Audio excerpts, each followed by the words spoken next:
Pertempuran melawan pasukan Iblis X. Sudut bibir Dewi Iblis Mogongni kembali memancarkan senyuman tipis.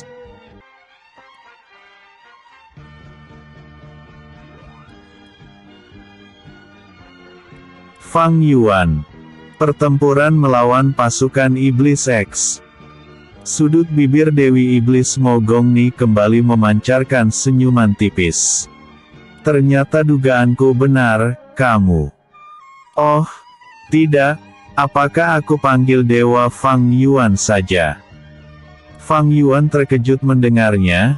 Lagi-lagi ternyata ia bertemu kenalan lama yang telah ia lupakan. Namun, yang ini sangat kuat, mungkin sekuat Dewa Jie, dewa tertinggi yang bersembunyi di dunia Tianwu tersebut. Fang Yuan menyeka darah dari sudut bibirnya dan pakaiannya telah robek-robek oleh ledakan besar tadi. Dia berdiri kembali sembari berpikir keras, apakah Dewi Iblis di hadapannya ini pernah bertemu dengannya? Aku merasa tersanjung karena kamu mengenal diriku. Namun, siapa kamu? Apakah kamu wanita simpananku? Karena kulihat kamu selalu senyum-senyum saat menatapku. Sahut Fang Yuan dengan ekspresi wajah datar tanpa merasa bersalah sedikitpun. Dewi Iblis Mogongni mengerutkan keningnya. Mana mungkin aku menjadi wanita simpanan dewa cabul sepertimu? Aku adalah Dewi Iblis yang 100.000 tahun yang lalu kau. Ah, lupakan saja. Kenapa aku harus memberikan penjelasan pada musuhku? Dewi Iblis Mogongni menghela napas panjang dan tertawa masam. Di atasnya tiba-tiba energi spiritual berfluktuasi dan energi spiritual iblis berwarna hitam memadat membentuk bola besar dengan satu mata yang langsung menatap tajam ke arah Fang. Di bawah matanya itu muncul mulut yang menganga lebar. Kapan aku berhadapan dengan lawan sekuat ini? Gumam Fang Yuan, karena saat menjadi dewa tingkat rendah, dirinya lebih sering kabur dari musuh daripada memenangkan pertarungan. Aku harus menghentikannya sebelum melepaskan bola aneh itu. Karena ledakan yang pertama saja sudah membuatnya merasakan kesakitan yang amat sakit, untung saja fisiknya sangat keras seperti baja makanya dirinya hanya memuntahkan seteguk darah saja. Fang Yuan mengalirkan energi spiritual ke titik meridian di telapak tangannya. Gerakan ketiga tapak iblis. Kutukan Asura. Asap hitam melesat dari telapak tangannya, rantai-rantai yang selimuti kobaran api langsung melilit tubuh Dewi Iblis Mogongni, dan asap hitam itu berevolusi menjadi kepala tengkorak manusia. Sejak kapan dewa dapat menggunakan teknik bela diri iblis?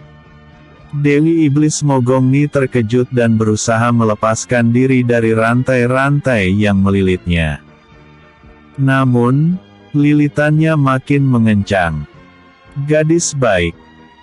Hahaha, kau akan membantu dewa ini menjadi dewa terkuat dan tak terkalahkan, karena energi spiritual iblis milikmu pasti sangat besar.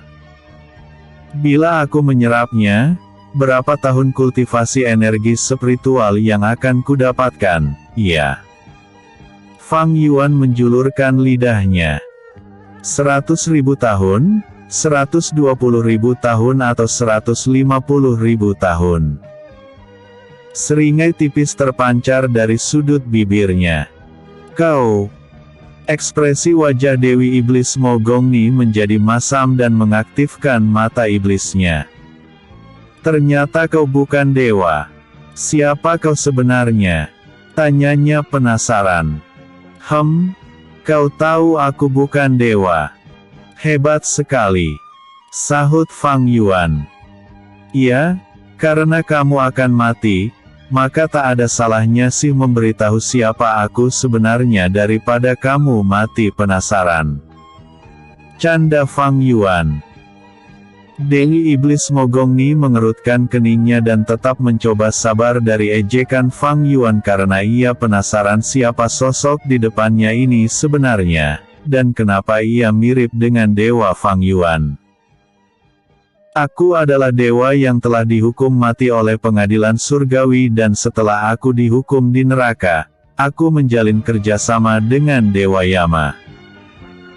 Beliau tidak menghapus ingatanku tetapi menyegelnya saja saat aku menjalani kehidupan kedua melalui reinkarnasi. Dan aku telah dikutuk tidak akan bisa menjadi dewa lagi, makanya hukum Dao surgawi tidak mendeteksi keberadaanku. Untuk aura dewa palsu ini tentunya kudapatkan dari jalur koneksi, itulah untungnya memiliki banyak teman, hehehe. Fang Yuan tertawa terkekeh-kekeh. Ternyata begitu. Berarti kamu masihlah Dewa Fang Yuan yang kukenal. Jadi, dendamku saat itu pada Dewa Fang Yuan akan diteruskan olehmu karena kamu memiliki ingatan tentang dia. Sahut Dewi Iblis Mogongni sembari memejamkan matanya. Fang Yuan merasa ada yang salah. Kenapa Dewi Iblis Mogongni begitu tenang saat tengkorak kepala manusia akan menelannya, sehingga ekspresi wajah Fang Yuan menjadi serius dan mengeluarkan pedang besarnya untuk berjaga-jaga bila Dewi Iblis Mogongni melakukan serangan tiba-tiba. Dewi Iblis Mogongni melebur menjadi asap hitam, sehingga terlepas dari lilitan rantai-rantai yang dipenuhi kobaran api dari gerakan ketiga tapak iblis. Kutukan Asura. Fang Yuan terkejut dan mundur beberapa langkah sembari menggenggam erat gagang pedangnya, karena ini pertama kalinya ia gagal menaklukkan musuh dengan teknik pamungkasnya itu. Bola besar yang tadi sedang berevolusi di atas Dewi Iblis Mogongni telah selesai terbentuk dengan sempurna. Bola besar itu hampir setara dengan kota Yunzun. Bola itu kemudian melesat ke arah Fang Yuan yang langsung mengayunkan pedangnya. Gerakan ketiga jurus pedang meteor. Langit langsung bergemuruh, pedang sebesar gunung jatuh dari sana. Hanya dalam satu kedipan mata, pedang sebesar gunung itu telah menghantam bola besar yang malah membelah diri seperti amuba. Brengsek! Kenapa semua teknik bela diri pamungkasku seperti ampas saja di hadapan Dewi Iblis sialan ini? Gerutu Fang Yuan panik. Fang Yuan memasang kuda-kuda bela diri dan membuang pedang besarnya karena tak berguna melawan Dewi Iblis Mogongni.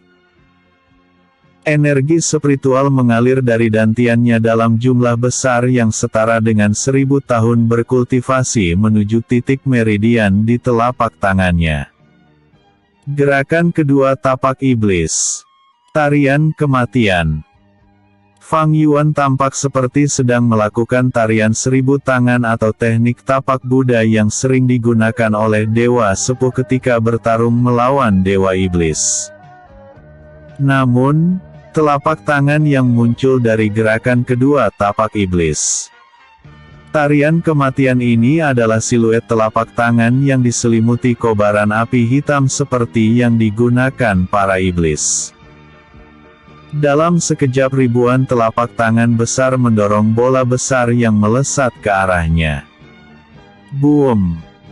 Ledakan besar membuat permukaan tanah terguncang dan area di sekitar mereka hancur berkeping-keping menjadi kawah yang sangat dalam. Fang Yuan terhempas sejauh 10.000 langkah dan menabrak beberapa gunung yang langsung berlubang oleh tubuhnya tersebut. Sial! Dewi Iblis itu mengerikan sekali. Gerutu Fang Yuan sembari menengadah menatap langit. Apakah ini kebetulan atau keberuntunganku yang telah habis? Kenapa Linger tidak menonton pertarunganku kali ini?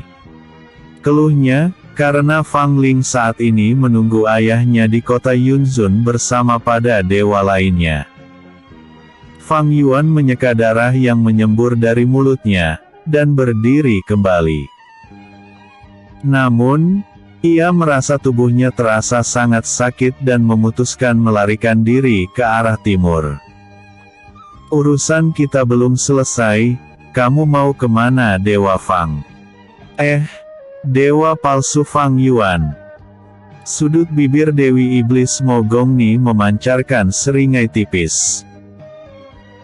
Pasukan iblis telah melarikan diri ke wilayah selatan karena mereka takut terkena dampak serangan Dewi Iblis Mo Gongni yang tidak akan memperdulikan mana lawan dan musuh. Makanya hanya ada Fang Yuan dan Dewi Iblis Mo Gongni saja di medan perang tersebut. Episode sebelumnya. Pertempuran melawan pasukan iblis EX. Episode berikutnya. Pertempuran melawan pasukan iblis C. Perang melawan pasukan iblis C. Fang Yuan tersenyum masam menatap Dewi Iblis Mo Gongni dan terus berusaha mengingat-ingat di mana ia pernah berjumpa dengan Dewi Iblis yang mengerikan ini dan apa yang telah ia lakukan sehingga Dewi Iblis ini menyimpan dendam hingga 100.000 tahun lamanya. Fang Yuan tiba-tiba teringat dengan Dewi Iblis yang saat itu tidak secantik Dewi Iblis di hadapannya ini. Namun, wajahnya mereka sangat mirip dan saat itu Dewi Iblis itu hanya ranah keabadian tingkat rendah saja. Apa kau Dewi Iblis yang bokongmu kutampar hingga kamu berjalan terhuyung-huyung itu? Fang Yuan berkata dengan keras dan tersenyum lebar. Dewi Iblis Mo Gongni mengerutkan keningnya karena ia merasa Fang Yuan malah mengejek dirinya. Jadi, kamu sudah mengingat dosa-dosamu. Jadi, terimalah hukuman mati atas dosa-dosamu itu. Dewi Iblis Mo Gongni mengangkat tangan kanannya tinggi-tinggi, energi spiritual iblis berwarna hitam menggumpal di telapak tangannya. Tunggu. Ayo berdamai. Aku bukan dewa sekarang dan akan menuju dunia surgawi untuk membuat kekacauan karena mereka membawa istriku ke sana. Fang Yuan buru-buru berseru, tetapi Dewi Iblis Mo Gongni tidak peduli dengan seruannya. Bola hitam dengan satu mata dan mulut besar telah terbentuk dengan sempurna, kemudian Dewi Iblis Mo Gongni melemparnya ke arah Fang Yuan. Tinju naga penggetar langit tahap sempurna. Fang Yuan memutuskan melompat ke arah Dewi Iblis Mo Gongni dan meninju wajahnya seperti yang ia lakukan 100.000 tahun yang lalu pada Dewi Iblis Mo Gongni. Namun, tiba-tiba tinjunya berhenti selangkah sebelum mencapai wajah Dewi Iblis Mo Gongni. Bola hitam itu menggigit tangannya, tetapi Fang Yuan tidak merasakan kesakitan. Namun, ia tidak bisa menarik keluar tangannya dari benda kenyal aneh dan lengket di depannya itu. Sial! Kenapa tak bisa ditarik? Apakah ini Slime? Gerutunya sembari meledakkan energi spiritual api Phoenix-nya, tetapi usaha itu sia-sia saja. Gerakan ketiga jurus pedang Mi, belum selesai ia berseru. Tiba-tiba bola hitam dari tangan Dewi Iblis Mo Gongni menghantamnya. Sakit! Fang Yuan berteriak histeris. Hahaha. Akhirnya kamu merasakan apa yang kurasakan dewa palsu Fang Yuan. Dewi Iblis Mo Gongni tertawa puas.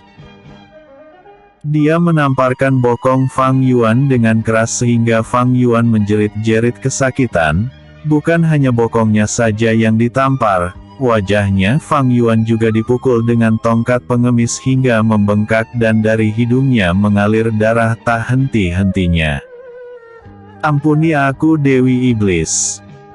Aku bukan lagi dewa Fang Yuan, hanya kebetulan saja aku memiliki wajah yang mirip dengannya. Seru Fang Yuan yang wajahnya kini membengkak seperti bakpao. Dewi Iblis Mo Gongni mengerutkan keningnya, Padahal sudah jelas-jelas ia tadi mengatakan pernah memukul bokongnya hingga hanya bisa berjalan terhuyung-huyung. Mulutmu masih manis seperti dulu, tetapi aku tidak akan terkecoh, Fang Yuan.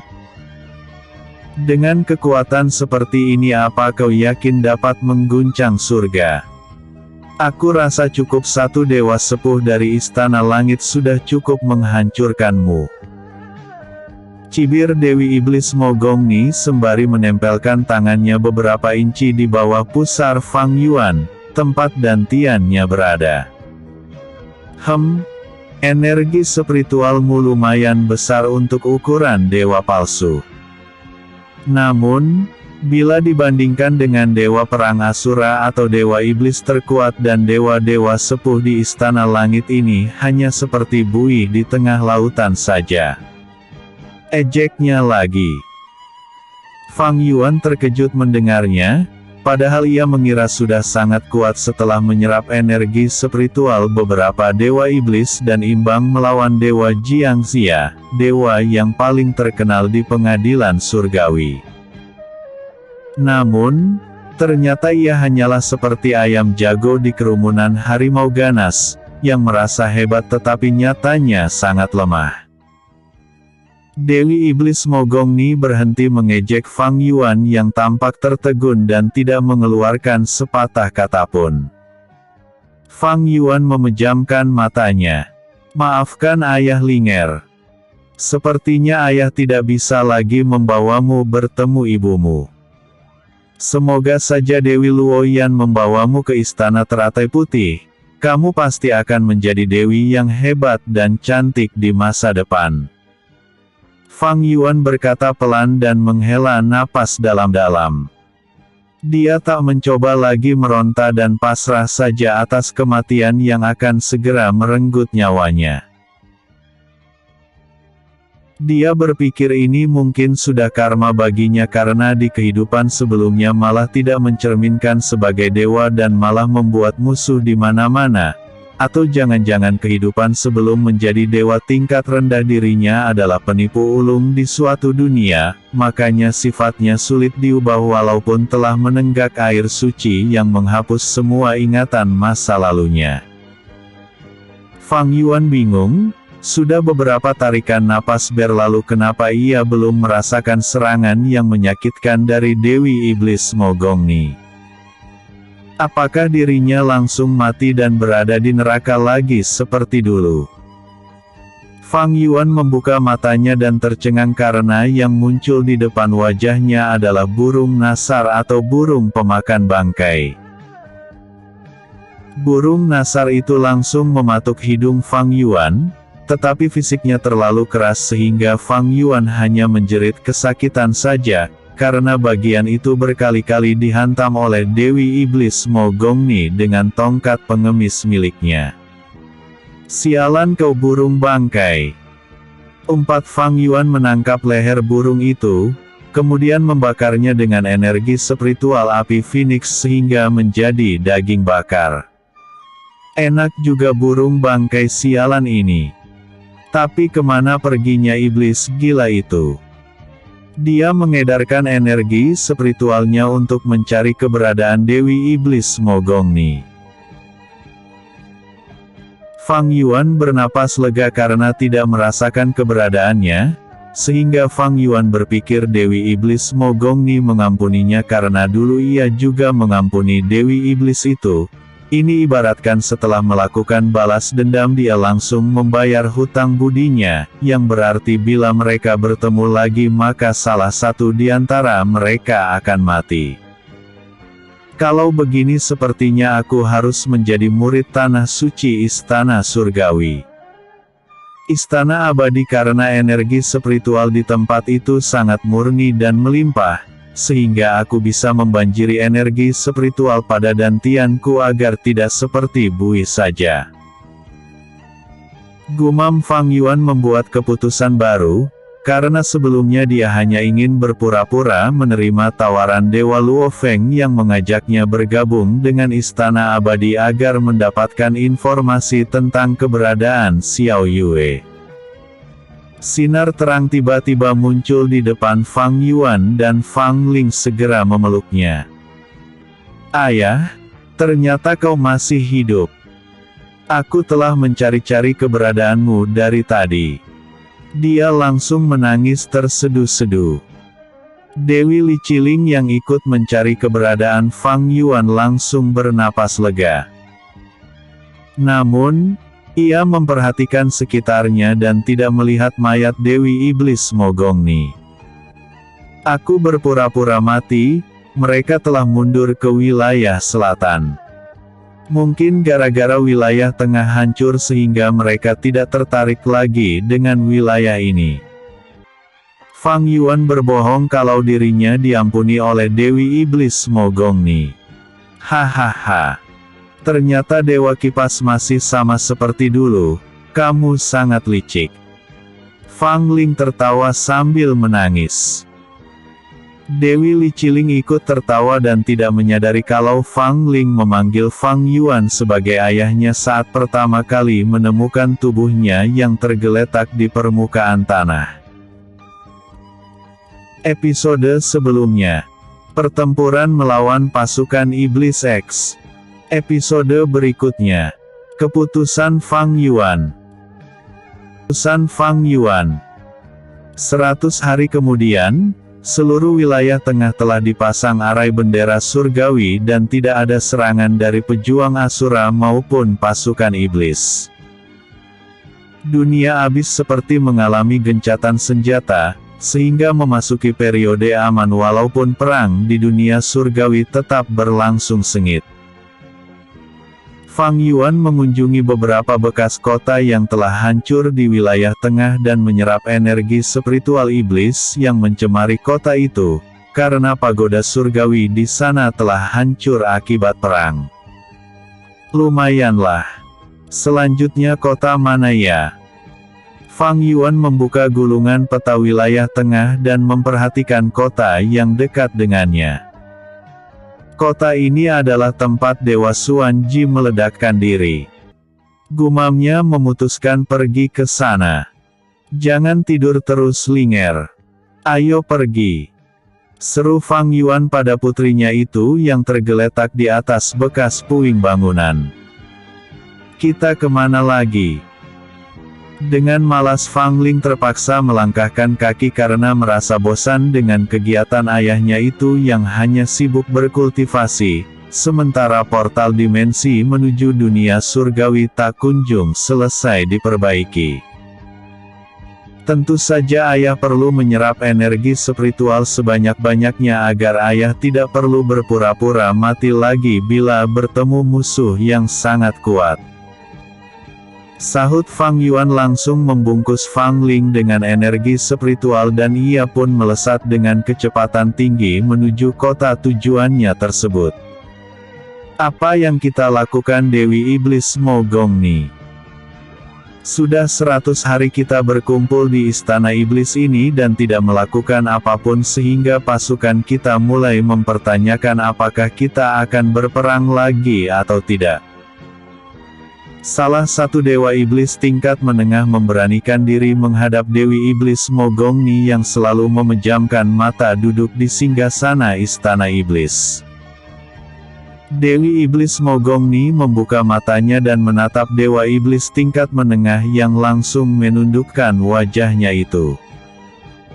Dia menghela napas panjang dan berkata, "Kalian hanya sekumpulan iblis lemah, kenapa masih memikirkan perang? Bukankah kalian sudah melihat ada dewa yang seorang diri membuat kalian kocar-kacir? Sekarang kalian masih ingin berperang lagi? Dasar bodoh, seharusnya kalian itu segera merenungkan di mana letak kelemahan kalian dan memperbaikinya," cibirnya. Dewa iblis tingkat menengah itu tersenyum masam dan menggertakkan gigi.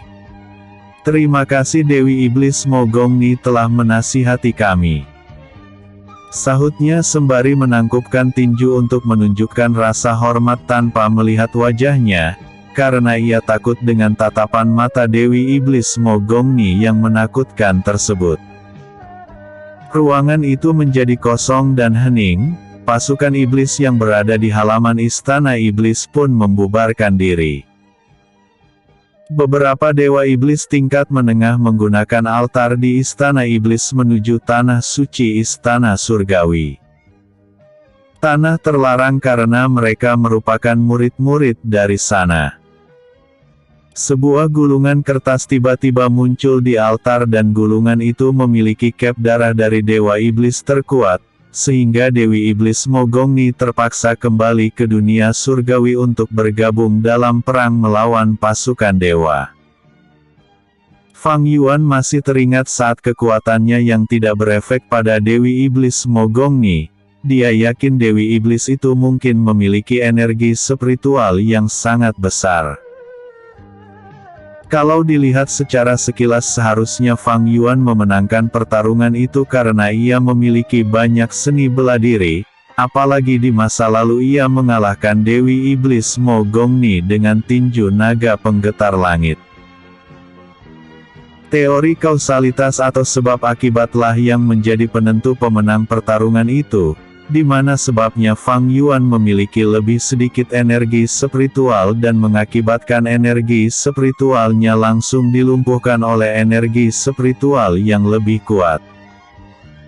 Seperti contoh air segelas tidak akan dapat memadamkan kobaran api besar, begitu juga sebaliknya bila air seember akan langsung memadamkan api secuil. Bagaimana bila api dan airnya memiliki volume yang sama? Tentu ada beberapa variabel penentu yang memungkinkan salah satu saling mengalahkan. Bagaimana air itu dilepaskan, apakah sedikit demi sedikit atau langsung melempar semuanya, sementara api itu apakah berkumpul di satu titik atau menyebar, sehingga di sanalah kecerdasan pengendalinya diperlukan. Hal yang sama juga berlaku dalam pertarungan seni bela diri, banyak hal yang menentukan pemenang pertarungan tersebut. Fang Yuan menghela napas panjang. Sepertinya membawa Xiao Yue kabur dari surga pasti akan sulit, kapan ya? Portal dimensi selesai diperbaiki. Aku sudah tak sabar menyerap energi spiritual di dunia surgawi. Gumamnya dan tiba-tiba cahaya keemasan muncul di semua kota-kota wilayah tengah. Puluhan ribu dewa tingkat rendah yang dipimpin oleh dewa tingkat menengah muncul dari portal dimensi tersebut. Mereka langsung tercengang melihat keadaan di sekitar mereka karena telah hancur lebur oleh perang yang terjadi beberapa bulan yang lalu. Dewa tingkat menengah langsung menenangkan mereka, karena beberapa dewa tingkat menengah terlihat panik dan beberapa dewa ingin kembali ke dunia surgawi. Dewa tingkat menengah yang memimpin mereka itu mengatakan kalau keadaan di wilayah tengah dunia abis telah damai karena telah dipasang arai bendera surgawi, dan dia juga mengatakan kalau ingin kembali ke dunia surgawi maka mereka harus membayar 1000 koin surgawi. Linger. Ayo kita kembali ke kota Yunzun, seru Fang Yuan, karena ia ingin menuju dunia surgawi bersama Dewa Luo Feng agar saat memasuki tanah suci istana surgawi. Istana abadi tidak mengalami kendala, seperti kata pepatah memiliki koneksi itu akan mempermudah hidupmu. Fang Yuan dan Fang Ling muncul dari ketiadaan, sehingga para dewa tingkat rendah yang baru muncul di kota Yunzun terkejut melihatnya. Mereka langsung kagum pada Fang Yuan yang tampak berwibawa dan tampan, apalagi ia terus mengibaskan kipas bambunya sembari menutup mulut saat berbicara. Dewa Kipas, aku mengira kamu tidak ingin ikut bersamaku ke istana abadi. Dewa Luo Feng tersenyum bahagia menyapa Fang Yuan dan ia telah menunggunya dari tadi, padahal murid-murid dari tanah suci istana surgawi yang lain telah pergi ke dunia surgawi lebih dulu termasuk Luo Yan murid dari tanah suci istana surgawi. Istana teratai putih. Mana mungkin aku lupa dengan tawaran dari senior Dewa Luo Feng yang akan memasukkan kami ke Istana Abadi. Sahut Fang Yuan tersenyum cerah. Dewi Ling juga boleh ikut, kan? Walaupun dia sangat malas berkultivasi. Tenang saja. Aku akan mengatur kalian menjadi murid pelataran luar Istana Abadi yang akan menjadi juniorku walaupun aku yakin kalau kita bertarung maka aku yang akan babak belur. Dewa Luo Feng tersenyum bahagia. Ayo kita memasuki portal dimensi dan masalah biaya biar aku saja yang mendanainya. Namun, ekspresi wajah Dewa Luo Feng mengkerut dan teringat kalau koin surgawi miliknya telah ia berikan pada Dewa Kipas saat di perbatasan utara di hari pertama perang melawan pejuang Asura. Ada apa senior? Apakah ada yang salah dengan portal dimensinya? Tanya Fang Yuan penasaran karena mereka masih berdiri di atas portal dimensi dan Dewa Luo Feng terlihat pucat. Senior Dewa Luo Feng kan tidak memiliki koin surgawi lagi karena koin surgawinya telah ia berikan pada kita. Sahut Fang Ling. Apa? Fang Yuan terkejut mendengarnya. Padahal ia sudah senang tidak akan mengeluarkan koin surgawi saat menuju dunia surgawi. Iya, tak apa-apa, biarkan aku saja yang mentraktir senior Feng. Hitung-hitungan rasa terima kasih kami karena telah membantu kami menjadi murid Istana Abadi. Katanya lagi walaupun mengucapkannya dengan berat hati. Hahaha. Terima kasih Dewa Kipas. Tenang saja, aku akan menggantikannya nanti setelah kita sampai ke Istana Abadi. Sahut Dewa Luo Feng. Sudahlah lupakan saja. Kebaikan senior Feng jauh lebih berharga dari koin surgawi yang sedikit ini. Fang Yuan berpura-pura bijak walaupun dalam hatinya berharap Dewa Luo Feng nanti akan membayarnya lagi. Ya, kalau kamu mau memberikan lebih sih lebih baik. Katanya dalam hati. Dewa Luo Feng terharu mendengar jawaban dari Dewa Kipas, dan berjanji pada dirinya sendiri untuk berusaha keras agar Dewa Kipas dan Dewi Ling diterima di tanah suci Istana Surgawi. Istana Abadi. Fang Yuan kemudian meletakkan 3000 koin surgawi di tengah-tengah portal dimensi, kemudian portal itu segera aktif mengeluarkan sinar yang sangat terang. Episode sebelumnya. Pertempuran melawan pasukan iblis Si. Episode berikutnya. Siapa Dewi itu? Siapa Dewi itu?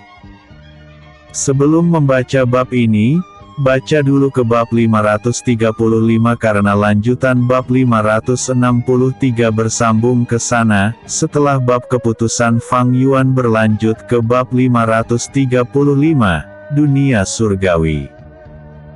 Saya tidak tahu kenapa sampai seperti itu, padahal diupload tegel tanggal 30 September. Gua kecil ini benar-benar mantap, aku akan berkultivasi dengan aman di sini tanpa ada yang mengganggu. Fang Yuan tersenyum lebar sembari duduk di salah satu sudut gua kecil itu. Linger, jagalah mulut gua dan beritahu bila ada dewa yang mendekat. Seru Fang Yuan sebelum mulai bermeditasi. Fang Ling mengangguk pelan dan duduk di mulut gua sembari memperhatikan air terjun, apakah ada ikan yang ikut terjatuh. Fang Yuan telah memejamkan matanya dan menggunakan teknik pernapasan alam. Energi spiritual di sekitar air terjun mulai berfluktuasi dan bermuara ke dalam gua kecil di dalamnya. Fang Ling langsung membekukan air terjun menggunakan energi spiritual es miliknya karena ia melihat binatang spiritual ikan di dalam air terjun itu. Dia tersenyum lebar dan menggunakan energi spiritual api Phoenix memanggang ikan itu. Untung saja aku membawa beberapa bumbu masakan dari Sekte Telaga Biru. Sudut bibir Fang Ling memancarkan seringai tipis, sehingga ayahnya yang sedang bermeditasi langsung terganggu oleh aroma ikan bakar tersebut. Energi spiritual yang sangat murni memenuhi dantian Fang Yuan. Air terjun yang awalnya memiliki volume yang sangat besar tiba-tiba mengecil sehingga Fang Ling kebingungan, karena kini ia bisa melihat keluar dari gua, karena aliran air terjun tidak sebanyak dan sederas beberapa tarikan napas yang lalu. Jangan-jangan air terjun ini terbentuk dari energi spiritual. Gumamnya segera menghabiskan ikan bakarnya dan berteleportasi keluar dari gua. Fang Ling melesat ke arah hulu aliran sungai yang mendangkal secara drastis tersebut. Sungai yang jernih itu ternyata berasal dari puncak pelataran dalam. Fang Ling ragu-ragu apakah menerobos ke area pelataran dalam atau tidak. Dia terdiam sejenak memikirkannya dan akhirnya memutuskan memasuki area yang terlarang bagi murid-murid pelataran luar tersebut. Wah, indahnya! Fang Ling takjub melihat telaga yang merupakan sumber mata air aliran sungai tersebut.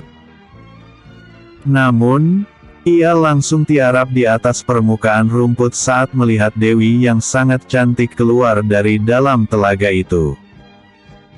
Dewi itu tampak kebingungan dan melesat ke arah tengah-tengah telaga, kemudian dari telapak tangannya keluar sinar terang berwarna emas. Sinar emas itu kemudian melesat ke dalam telaga dan sebuah cawan besar keluar dari sana. Tak ada kerusakan pada artefak ini. Kenapa air telaga menyusut dengan drastis? Apakah dewa yang membawa binatang spiritual atau siluman yang sedang kehausan, sehingga ia menenggak air sungai dengan gila-gilaan?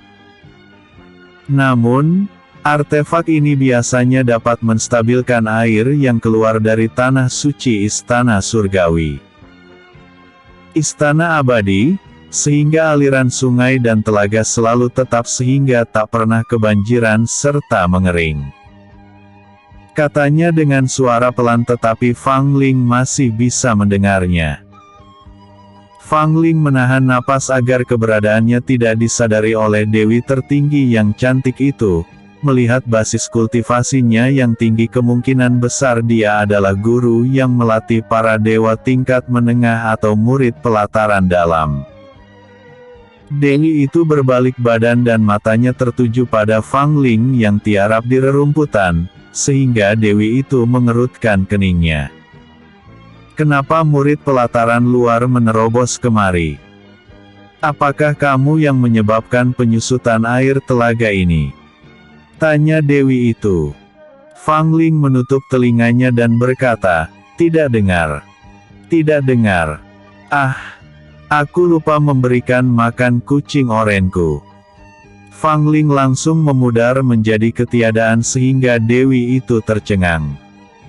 Dewi yang aneh dan unik, kenapa sifatnya malah kekanak-kanakan dan dia memiliki bakat yang hebat. Namun, energi spiritualnya lemah bahkan basis kultivasinya belum mencapai ranah keabadian tingkat 1. Ini aneh sekali. Seharusnya hukum Dao Surgawi tidak akan menariknya ke surga. Pikirnya. Aku harus menyelidiki Dewi itu, guru mana yang merekomendasikannya, ya. Karena persyaratan untuk menjadi murid tanah suci Istana Surgawi. Istana abadi adalah dewa tingkat menengah dan Dewi tadi ada di sini, yang menandakan salah satu guru terpikat dengan bakatnya. Dewi itu melupakan masalah yang menyebabkan air telaga dan air sungai menyusut. Dia segera terbang menuju paviliun administrasi untuk mencari informasi mengenai Dewi dengan penampilan gadis kecil tadi. Murid Ling Ruo menyapa guru Chu Yue. Dewi cantik yang bertugas di paviliun administrasi langsung menangkupkan tinju begitu melihat Dewi Chu Yue muncul. Aku ingin melihat informasi mengenai Dewi yang memiliki tampilan seperti gadis kecil. Sahut Dewi Chu Yue sembari tersenyum hangat. Maaf Guru Yue. Guru Dewa Luoxian telah mengambil informasi mengenai mereka dan mengatakan tidak ada yang boleh menyelidiki informasi tentang mereka karena Dewi itu adalah Dewi yang secara khusus beliau rekrut. Kata Dewi Lingruo, karena satu batang dupa yang lalu setelah Dewa Kipas dan Dewa Ling meninggalkan paviliun administrasi, dia langsung datang dan menggunakan hak khususnya sebagai guru di Istana Abadi untuk menutup informasi mengenai Fang Yuan dan Fang Ling. Kenapa Luoxian menutupi identitas Dewi itu? Jangan-jangan Dewi itu sebenarnya manusia yang ditemukan oleh dewa tingkat rendah di dunia abis, makanya sifatnya seperti sifat anak-anak manusia. Tetapi ia memiliki aura dewa. Bikin penasaran saja, aku harus bertemu dengan Dewi itu sekali lagi. Gumam Dewi Chu Yue segera terbang menuju paviliun milik Dewa Luoxian. Para dewa murid-murid pelataran luar terkejut melihat tak ada lagi air yang mengalir pada air terjun dan energi spiritual di sekitar mereka berfluktuasi. Fang Yuan tidak menyadari telah membuat keributan di tanah suci Istana Surgawi. Istana Abadi. Dia terus menyerap energi spiritual menggunakan teknik pernapasan alam. Dalam waktu singkat ia telah menyerap energi spiritual yang setara 500.000 tahun berkultivasi di dunia asalnya. Walaupun telah menyerap energi spiritual yang sangat besar, Fang Yuan belum menunjukkan tanda-tanda akan berhenti bermeditasi karena ia merasa energi spiritual yang diserapnya ini masih terlalu kecil dan tiba-tiba Fang Ling muncul lagi di depannya. Ayah berhenti berkultivasi. Ayah telah membuat tempat di sekitar kita menjadi gersang. Kita harus cepat-cepat meninggalkan tempat ini. Seru Fang Ling dengan raut wajah panik. Fang Yuan membuka matanya dan tercengang karena tidak melihat air terjun yang menutupi mulut gua, serta pepohonan di sekitar air terjun yang berubah menjadi pohon lapuk tanpa memiliki daun. Kenapa kamu tidak cepat menghentikan ayah? Apa kamu berkeliaran sewaktu ayah berkultivasi? Selidik Fang Yuan curiga karena Fang Ling langsung membuang muka ke arah lain dan bersiul-siul. Fang Yuan menggelengkan kepala dan menghela napas panjang. Padahal baru 1 hari menjadi murid pelataran luar tanah suci Istana Surgawi. Istana Abadi mereka sudah membuat kekacauan. Teleportasi kita ke dekat paviliun administrasi dan kita akan berpura-pura tidak tahu apa yang terjadi di sini. Seru Fang Yuan. Sepertinya kami harus mengambil misi keluar Istana Abadi dan menyerap energi spiritual di dunia surgawi saja. Gumamnya agar tidak menarik perhatian. Episode sebelumnya. Keputusan Fang Yuan. Episode berikutnya. Bukan aku pelakunya. Bukan aku pelakunya. Siapakah yang telah mempraktikkan teknik kultivasi terlarang di dekat air terjun itu? Area di sekitar sana telah menjadi gersang dan air yang mengaliri air terjun itu mengering.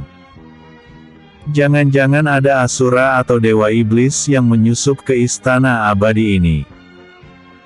Kalau itu benar maka dia hebat sekali karena keberadaannya tidak terdeteksi oleh formasi yang melindungi tanah suci Istana Abadi. Istana Abadi ini. Surga kini bukan lagi tempat utopia bermeditasi.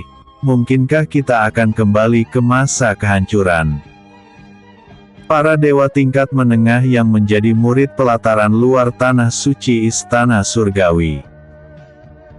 Istana abadi saling berbisik-bisik sehingga Fang Yuan mengerutkan keningnya karena tidak menyangka dirinya akan membuat keributan besar di hari pertama menginjakan kaki di surga.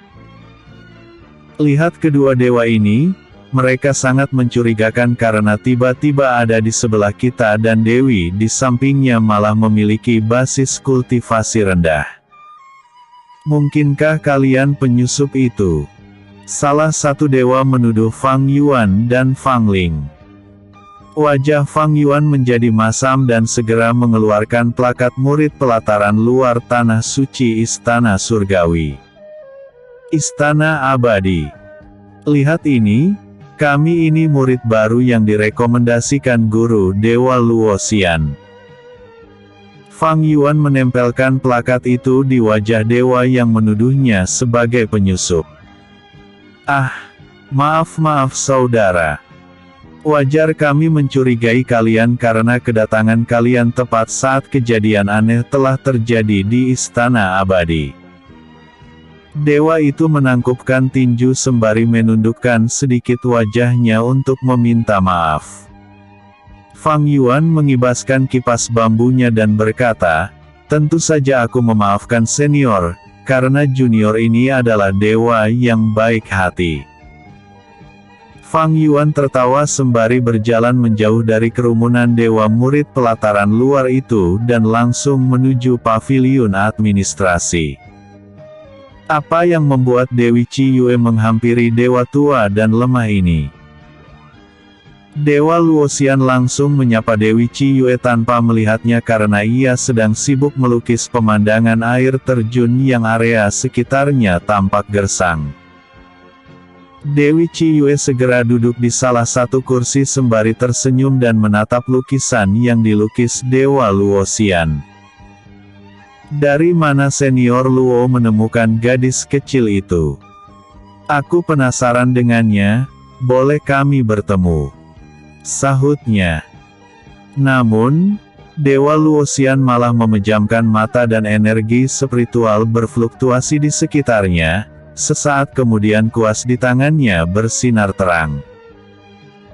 Tangannya mulai menggerakkan kuas. Area di sekitar air terjun yang awalnya gersang ia lukis menjadi hijau dan menambah air terjun yang mengalir. Oh, tak biasanya senior Luo mengerahkan banyak energi spiritual untuk mengembalikan keadaan di air terjun hingga kembali seperti semula. Jangan-jangan itu ulah gadis kecil itu? Tetapi kenapa basis kultivasinya masih rendah padahal ia dapat menyerap energi spiritual yang sangat banyak?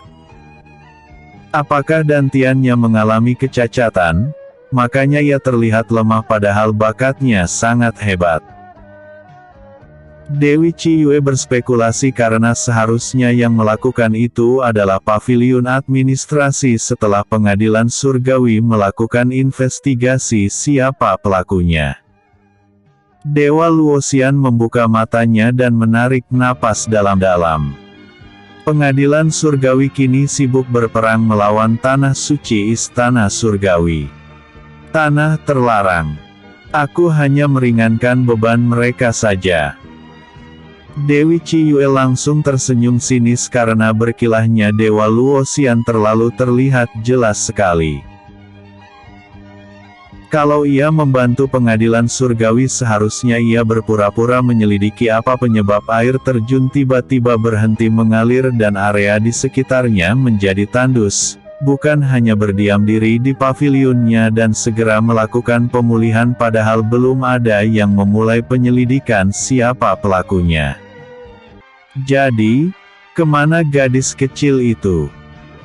Bisakah senior Luo memanggilnya karena aku tertarik dengan bakatnya dan akan merekomendasikannya ke pelataran dalam? Dewi Ciyue langsung mengubah topik pembicaraan.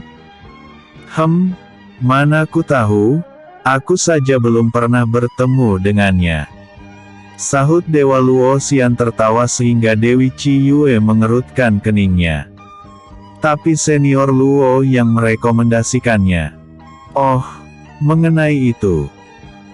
Sebenarnya Dewa Luo Feng yang merekomendasikannya padaku, katanya dewi itu berkontribusi besar menggagalkan invasi pejuang Asura dan pasukan iblis di dunia abis bersama Dewa Kipas yang selalu bersamanya.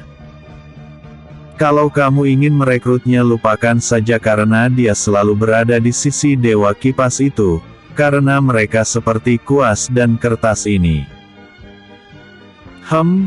Aku bingung membuat perumpamaannya, intinya mereka telah melakukan sumpah darah akan selalu bersama-sama, hahaha.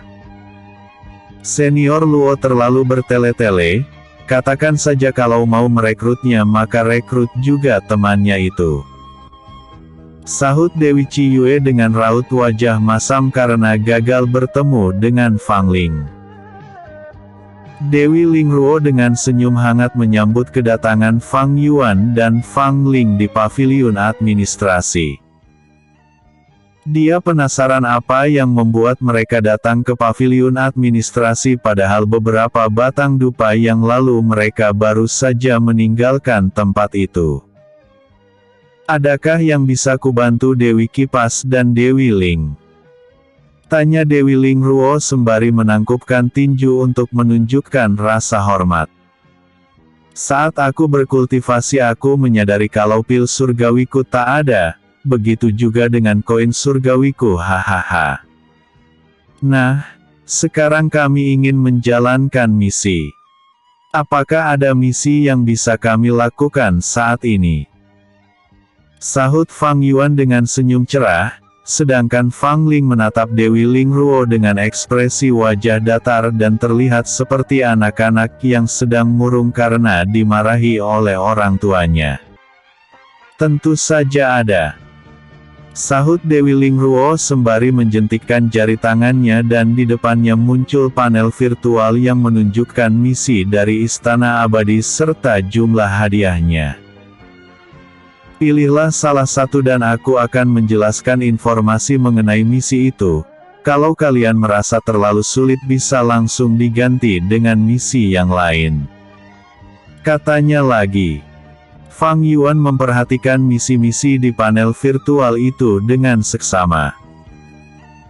Yang dia cari adalah misi yang dapat meningkatkan kultivasinya dan tidak peduli dengan resiko yang akan ia hadapi karena ia memiliki Fang Ling di sisinya. Bila situasi menjadi mencekam maka mereka tinggal berteleportasi saja ke tempat yang aman. Episode sebelumnya.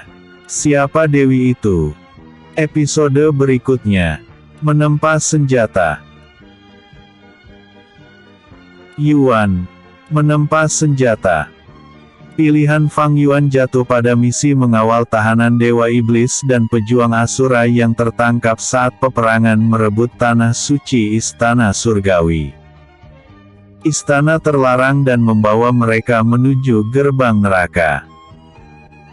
Sudut bibir Fang Yuan memancarkan seringai tipis saat memilih misi tersebut sehingga Fang Ling mengerutkan keningnya karena menduga perjalanan mereka tidak akan berjalan mulus. Biasanya ayahnya akan membuat ulah bila menunjukkan seringai menjijikkan itu. Apakah kalian yakin memilih misi ini? Biasanya hanya murid-murid pelataran dalam saja yang mau menjalankan misi ini karena sangat berisiko tinggi. Bisa saja ada Dewa Iblis yang akan menghadang kalian di perjalanan menuju gerbang neraka. Dewi Lingruo memberikan penjelasan karena takut Dewa Kipas hanya sekedar memilih misi karena hadiahnya sangat besar tanpa tahu resiko yang akan mereka hadapi nantinya. Tenang saja, aku memiliki formasi senjata surgawi. Dewi Lingruo pasti sudah mengetahui tentang kehebatanku saat mengalahkan Dewa Iblis tertinggi di dunia abis, kan? Fang Yuan berkata bangga, karena ia yakin Dewa Luo Feng sudah memberitahu apa yang terjadi di sana. Dewi Lingruo menghela napas panjang. Baiklah kalau begitu, aku berharap kalian dapat menjalankan misi ini dengan sukses dan kembali ke tanah suci Istana Surgawi. Istana Abadi dengan selamat tanpa terluka. Dia mengirim informasi detail tentang misi dan lokasi penjemputan para tahanan ke plakat murid Istana Abadi milik Fang Yuan dan Fang Ling. Fang Yuan dan Fang Ling turun ke dunia surgawi. Mereka tidak langsung menuju selatan karena Fang Yuan ingin menempa pedang besarnya untuk ditingkatkan kualitasnya menjadi senjata yang setara dengan senjata tingkat surgawi. Saat menjadi dewa tingkat rendah di kehidupan sebelumnya, Fang Yuan pernah bertemu dengan dewa yang hebat dalam menempa senjata. Namun, dia hanya dewa tingkat rendah sehingga namanya tidak terkenal dan tidak ada tanah suci istana surgawi yang mempekerjakannya. Dia biasanya hanya menempa senjata para dewa tingkat rendah yang mengalami kerusakan saja sehingga ia jarang menempa dan hanya berkeliaran di sekitar desa kecil, yang merupakan sebuah tempat para dewa yang pemalas menikmati kehidupan damai mereka. Fang Yuan terbang dengan pedang besar melewati gunung yang hanya ditumbuhi rumput hijau dan di lerengnya ada sebuah danau dan puluhan rumah kecil yang dibangun sederhana saja. Fang Yuan tersenyum lebar. Tidak ada yang berubah di tempat ini setelah ratusan ribu tahun berlalu. Ayah pernah ke sini sebelumnya. Fang Ling bertanya karena penasaran dengan tempat tersebut. Kenapa ayahnya sangat bahagia menatapnya? Hanya senang saja, karena ayah dulu pernah tinggal di sini. Sahut Fang Yuan, padahal ia menemukan tempat ini setelah kabur dikejar oleh dewa tingkat menengah karena tidak membayar hutang pil surgawi yang ia pinjam pada dewa tersebut.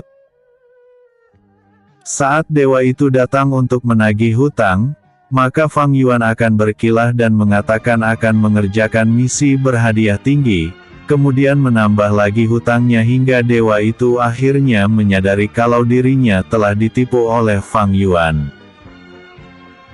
Karena kesal dan marah ditipu terus-menerus oleh Fang Yuan, dia pun mencoba membunuh Fang Yuan akan tetapi Fang Yuan berhasil melarikan diri dan bersembunyi di tempat terpencil di dunia surgawi ini.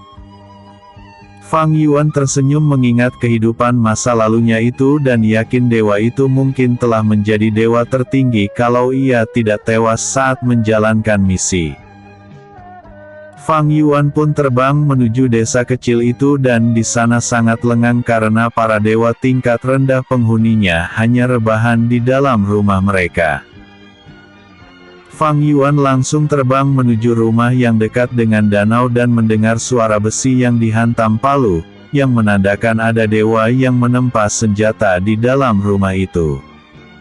Senior Dewa Yang. Apakah senior sedang sibuk? Aku datang untuk menempa senjata. Sapa Fang Yuan.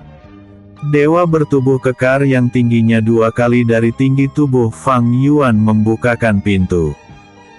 Dia menatap Fang Yuan dan Fang Ling. Senjata apa yang ingin kalian tempa? Tanya dewa yang itu tanpa mengingat kalau dirinya pernah satu desa dengan Fang Yuan. Pedang besar ini, kipas bambu dan panah Phoenix ini. Kira-kira bisakah selesai dalam 1 hari? Sahut Fang Yuan dengan senyum cerah. Bocah brengsek. Kita belum menyepakati biayanya, malah minta selesai dalam waktu singkat. 4 Dewa Yang. Hahaha. Tenang saja, aku ini murid tanah suci istana surgawi. Istana abadi mana mungkin aku menipu senior Dewa Yang. Kira-kira berapa biayanya? Fang Yuan tertawa karena sifat dewa yang masih sama seperti ratusan ribu tahun yang lalu, bahkan basis kultivasinya juga tidak meningkat karena koin surgawi miliknya itu dihabiskan untuk membeli arak terbaik. Begitulah cara dewa yang menikmati hidupnya.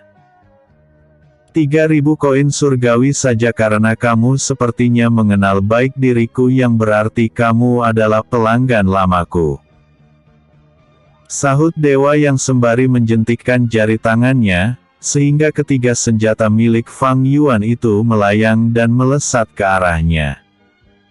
Apakah kamu mendapatkan kumpulan sampah ini di dunia abis? Kenapa tidak beli saja di pavilion administrasi Istana Abadi? Dia langsung melempar ketiga senjata itu ke ruangan tempatnya menempa senjata. Hahaha. Kalau aku tidak membawa sampah-sampah itu, maka senior dewa yang tidak akan mendapatkan pekerjaan dan tidak bisa membeli arak terbaik lagi. Canda Fang Yuan, tetapi dewa yang menatap tajam ke arahnya. Tak perlu marah begitu senior. Bagaimana sebelum menempa senior meneguk arak yang kubawa dari dunia abis ini?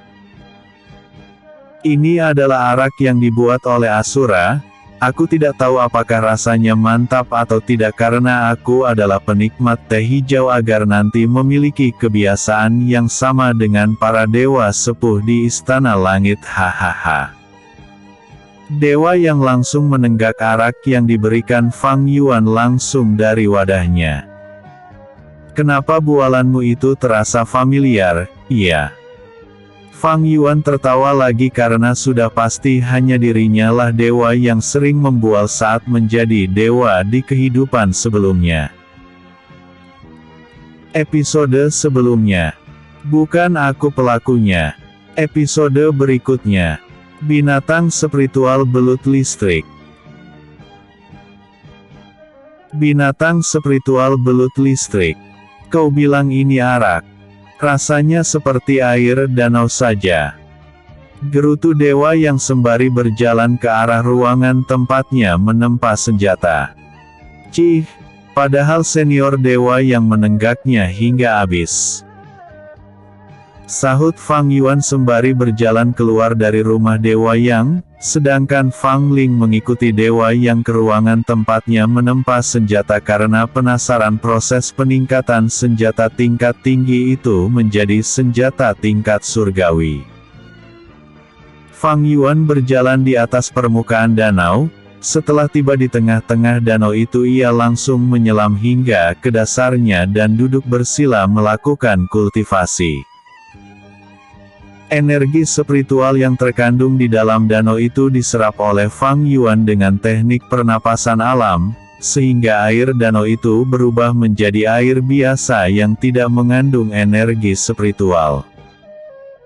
Binatang spiritual belut listrik yang bersarang di danau itu terkejut dengan fenomena aneh yang terjadi pada danau. Dia langsung mengutuk dewa yang telah menghilangkan energi spiritual pada danau tersebut padahal tinggal sedikit lagi dirinya akan mencapai ranah keabadian tingkat tinggi. Dia segera keluar dari lubangnya atau sarang belut listrik tersebut dan berniat menghajar dewa yang berbuat ulah itu. Dia cukup percaya diri karena para dewa yang tinggal di tepian danau itu hanya ranah keabadian tingkat rendah saja, dan mereka semua adalah dewa-dewa pemalas yang hanya tahu cara menikmati hidup saja bahkan mereka tidak pernah mengikuti misi ke dunia abis, tempat misi yang sering dikunjungi oleh para dewa tingkat rendah. Binatang spiritual belut listrik sebesar 100 kali pohon kelapa itu meliuk-liuk di dalam danau dan merasakan energi spiritual di sekitarnya bermuara ke bagian tengah danau. Dia kemudian melihat dewa yang menyebabkan menipisnya energi spiritual di danau. Wajahnya menjadi masam, ternyata dewa itu adalah ranah keabadian tingkat menengah, yang berarti dia bukan dewa dari tepian danau. Dia mendekati dewa itu sembari melepas niat membunuh sehingga Fang Yuan membuka matanya dan mata mereka saling bertatap-tatapan. Kenapa ada belut di danau ini? Fang Yuan kebingungan. Basis kultivasinya juga sangat tinggi. Bila aku memakannya mungkin dagingnya pasti sangat enak dan inti silumannya juga akan meningkatkan basis kultivasiku.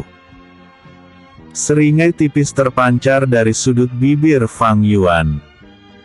Binatang spiritual belut listrik itu mengerutkan keningnya mendengar bualan Dewa angkuh di depannya itu. "Sombong sekali kau dewa brengsek," gerutunya, dan merasa wajah dewa di hadapannya itu terasa tak asing dan dia mencoba mengingat-ingat kapan ia pernah bertemu dewa ini. Kenangan 100.000 tahun yang lalu muncul di benaknya. Saat itu ia adalah belut kecil yang dibawa oleh salah satu dewa tingkat rendah dari dunia abis. Dewa itu mampir di desa ini untuk menempas senjatanya dan melepaskan dirinya ke dalam danau. Namun, Fang Yuan melihat dewa itu melepaskan dirinya dan berkata 1000 tahun lagi dirinya akan menjadi besar. Kemudian Fang Yuan ingin menjadikan dirinya menjadi sate belut. Dewa yang melepaskan dirinya ke danau tertawa terkekeh-kekeh mendengar ucapan Fang Yuan dan berkata pada Fang Yuan dia juga ingin merasakan bagaimana rasa sate belut listrik tersebut. Binatang spiritual belut listrik akhirnya mengerti kenapa Fang Yuan muncul lagi di danau ini. Dia yakin Fang Yuan sengaja menyerap energi spiritual danau untuk memancing dirinya keluar dari sarangnya. Sudut bibir binatang spiritual belut listrik memancarkan seringai jahat, karena dirinya bukan belut lemah seperti 100.000 tahun yang lalu. Kini dia yakin dewa ini yang akan menjadi sate setelah mendapatkan sengatan listrik darinya. Bola listrik yang sangat besar kemudian melesat ke arah Fang Yuan tanpa melakukan perkenalan atau sekedar basa-basi lebih dulu.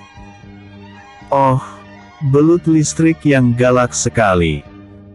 Fang Yuan tersenyum lebar dan tetap duduk bersila karena sambaran petir ilahi dan sambaran petir penghakiman saja tidak mempan padanya. Air danau tiba-tiba beriak dan ledakan listrik di dalam danau mengakibatkan gelombang air tinggi menghantam desa kecil tempat para dewa pemalas tersebut. Namun, dari rumah-rumah para dewa itu muncul perisai emas, sehingga rumah sederhana mereka tidak hancur oleh gelombang air danau tersebut. Mereka langsung yakin itu ulah binatang spiritual belut listrik yang sedang melompat ke atas permukaan danau sehingga tak ada yang keluar dari rumah mereka untuk memeriksa apa yang terjadi di sana. Binatang spiritual belut listrik terkejut dewa tingkat menengah di hadapannya ternyata tidak mempan oleh serangan energi spiritual listriknya. Kini, satu-satunya cara melawan dewa itu adalah dengan kekuatan fisiknya, apalagi tempat itu adalah domainnya, sehingga dewa itu pasti kesulitan bergerak di dalam air.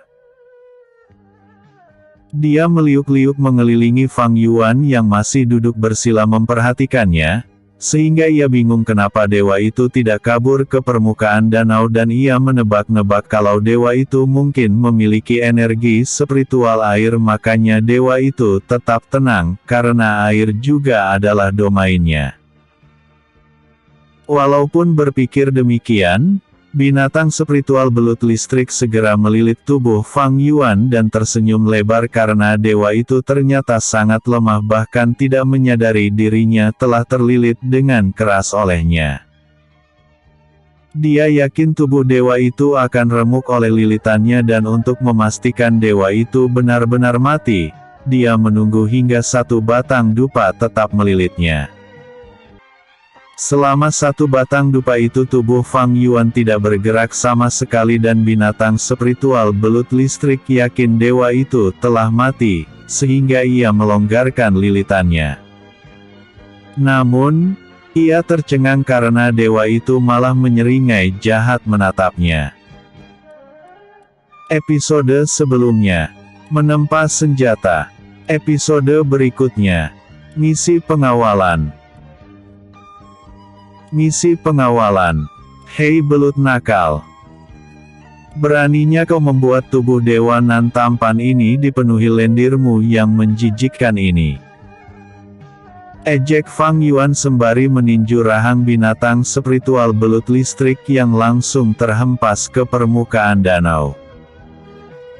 Binatang spiritual belut listrik terkejut dan tidak menyangka binatang spiritual yang setara ranah keabadian tingkat menengah sepertinya akan dihempaskan oleh tinjuan saja. Dari dalam danau Fang Yuan muncul ke permukaan dan segera menggunakan tinju naga penggetar langit tahap sempurna meninju kepala binatang spiritual belut listrik itu. Dari kepalan tangan Fang Yuan muncul siluet naga, sehingga binatang spiritual belut listrik akhirnya menyadari perbedaan kekuatan antara dirinya dengan dewa itu bagaikan belut dan naga. Tidak. Aku tak ingin mati. Aku ingin hidup abadi. Binatang spiritual belut listrik langsung menangis terseduh-seduh sembari mencoba untuk lari. Namun, usahanya sia-sia saja, kepalanya dihantam oleh siluet naga tersebut dan menghempaskan dirinya ke arah gunung. Fang Yuan terbang melesat ke arah gunung dan tak menyangka binatang spiritual belut itu sangat lemah serta tidak pandai bertarung. Mungkinkah ia besar di danau itu dan tak pernah bertarung seumur hidupnya? Gumamnya berspekulasi sembari mengambil inti silumannya. Tak sia-sia aku kembali ke desa ini. Fang Yuan tersenyum lebar. Dia memasukkan tubuh binatang spiritual belut listrik ke dalam cincin penyimpanannya dan menyerap inti silumannya. Keesokan harinya, Fang Yuan memasuki rumah dewa yang sembari membawa beberapa tusuk sate dan memberikannya pada Fang Ling, sehingga putrinya itu sangat senang. Namun, dewa yang malah bingung kenapa dewa malah memakan daging seperti manusia saja. Bukankah itu daging binatang spiritual belut listrik? Jangan-jangan kau membunuh belut yang ada di danau? Selidik dewa yang curiga. Benar, belut ini ingin menelanku saat aku mandi di danau. Awalnya kukira ia sangat kuat karena basis kultivasinya setara ranah keabadian tingkat menengah. Ternyata dia seperti katak dalam tempurung, hanya pandai melilit saja, hahaha. Fang Yuan tertawa menceritakan tentang pertarungannya melawan belut listrik itu. Dewa yang mengerutkan keningnya dan menghela napas panjang. Seharusnya kamu tidak membunuhnya karena belut listrik itu adalah peliharaan dewa tertinggi. Apa? Gawat. Apakah aku akan dibawa ke pengadilan surgawi untuk diadili? Fang Yuan berpura-pura ketakutan sembari mundur selangkah dan menggigit ujung kukunya. Sial. Apa yang harus kulakukan? Kini dia menjambak rambutnya dan berteriak histeris sehingga dewa yang terpaksa menutup telinganya. Fang Ling menarik jubah Fang Yuan. Aku mau lagi. Satenya enak sekali. Nanti saja Linger. Nanti akting ayah tidak terlihat dramatis. Sahut Fang Yuan melalui telepati. Dewa yang melempar kipas bambu, panah Phoenix dan pedang milik Fang Yuan yang telah ia tempa menjadi senjata tingkat surgawi yang berarti kekuatan senjata itu akan meningkat drastis. Kalian pergi saja jauh-jauh dari sini dan jangan lupa bila kemari lagi bawa arak terbaik.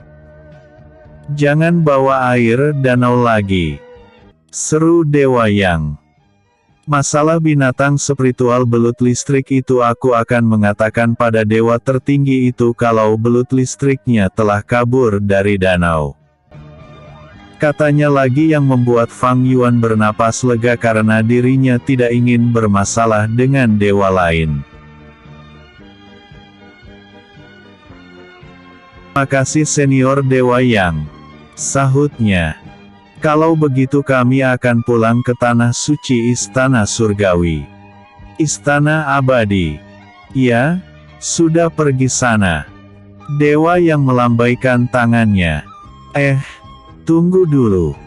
Sebelum pergi bayar dulu upahku brengsek. Kalian mau menipuku, ya? Gerutunya. Fang Yuan tersenyum lebar dan menyerahkan 3.000 koin surgawi. Ternyata dewa yang masih seperti yang dulu tidak sanggup dikelabui olehnya. Fang Yuan tidak berkeliaran lagi setelah selesai menempa senjatanya pada Dewa Yang. Dia langsung menuju arah selatan dunia surgawi untuk melaksanakan misinya. Mereka menggunakan portal dimensi di kota surgawi terdekat menuju wilayah selatan dan tiba di kota surgawi yang paling dekat ke tanah suci istana surgawi. Tanah terlarang. Kota ini jauh berubah dari 100.000 tahun yang lalu. Gumam Fang Yuan begitu keluar dari portal dimensi. Dewa tingkat rendah tampan menangkupkan tinju untuk menunjukkan rasa hormat pada Fang Yuan dan Fang Ling. Salam senior dewa dari Tanah Abadi. Perkenalkan, aku adalah Fang Jian yang merupakan salah satu petugas di kota surgawi ini. Kalau boleh tahu, misi apa yang akan senior lakukan? Tanyanya sembari tersenyum hangat. Paman juga bermarga Fang. Dari dunia mana paman? Maksudnya junior dewa berasal. Sahut Fang Ling berpura-pura menjadi dewa senior karena statusnya lebih tinggi dari dewa Fang Jian, sebab Fang Ling murid pelataran luar tanah suci istana surgawi. Istana abadi. Ternyata senior juga bermarga Fang. Tapi, maaf senior, aku tidak mengingat dari dunia mana berasal. Sahut Dewa Fang Jian tidak berani bertanya siapa nama dewi berpenampilan gadis kecil di depannya itu. Oh, iya. Aku juga tidak mengingat dari dunia mana aku berasal. Fang Ling berkilas sembari tersenyum lebar. Kalau aku dari dunia abis, klan Fang Asura. Sela Fang Yuan bercanda. Kami ditugaskan istana abadi untuk mengawal tahanan ke gerbang neraka. Fang Yuan mengatakan tujuan mereka. Ternyata kedua senior adalah dewa yang akan mengawal para tahanan ke gerbang neraka. Sahut Dewa Fang Jian. Ikuti aku senior. Dewa lainnya telah bersiap-siap di artefak kapal terbang. Ditambah dengan kedua senior, 50 dewa akan mengawal para tahanan tersebut. Beberapa tarikan napas kemudian, mereka sampai di gerbang selatan kota surgawi. Sebuah artefak kapal terbang yang sangat besar melayang di sana. Dewa Fang Jian langsung melapor pada dewa tertinggi yang menjadi ketua pengawalan itu bahwa semua dewa yang akan mengawal para tahanan telah berkumpul dan mereka bisa berangkat menuju tempat titik penjemputan yang disepakati dengan para dewa yang berperang melawan tanah suci istana surgawi. Tanah terlarang. Episode sebelumnya. Binatang spiritual belut listrik. Episode berikutnya.